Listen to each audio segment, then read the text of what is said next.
audio jungle. हानमाळा येथे अगदी रात्री अज्ञात चोरट्यांनी वृद्ध महिला जिजाबाई तबाजी गुंजाळ यांना मारहाण केली आणि त्यानंतर त्यांना आळेफाटा या ठिकाणी आपल्याच हॉस्पिटलमध्ये ॲडमिट करण्यात आलं, विघ्नहर्ता हॉस्पिटल.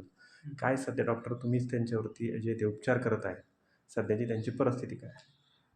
आजीला पहाटे 5 वाजता हॉस्पिटलमध्ये आणण्यात आलं. थोडी अत्यावस्थाच अवस्था होती त्यांची, कारण डोक्याला भरपूर मार लागलेला होता. डोक्याला, त्याच्यानंतर हाताची जी बोटं आहेत त्यांनाही मार लागलेला होता आणि कपाळावरही जोरात मार लागलेला होता. ते मार लागल्यामुळे रक्तस्राव अतिप्रमाणात झाल्यामुळे पेशंटचा BP थोडासा लो होता.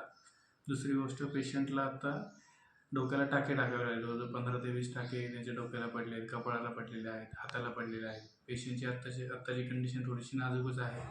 आता पुढचे उपचार आणि पुढच्या तपासणी केल्यानंतर आपल्याला संपूर्ण परिस्थितीचा अंदाज येईल आणि दुसरी गोष्ट 24 तासानंतर आपल्याला पेशंटची कंडिशन कशी राहते, स्टेबल राहते का अनस्टेबल राहते ती कळेल. या ठिकाणी आता वृद्ध असल्यामुळं मारहाण जी आहे ती अगदी डोक्याला झालेली का बाकी शरीरावरती मारहाण झाली? आणि डोक्याला पण आहे, हाताला पण आहे आणि कपाळावर पण आहे. म्हणजे मेजर मारहाण झाली. हो, याच्यासाठी 24 तासाचा कालावधी. 24 तासानंतर आपल्याला अजून अंदाज येईल त्या गोष्टीचा पुढच्या तपासण्या झाल्यानंतर. आत्ता सध्या आजी स्टेबल आहेत का, म्हणजे अस्वस्थ येत आहे तब्येतीमध्ये, काय वाटतंय तुम्हाला? थोडी अस्वस्थ आहे.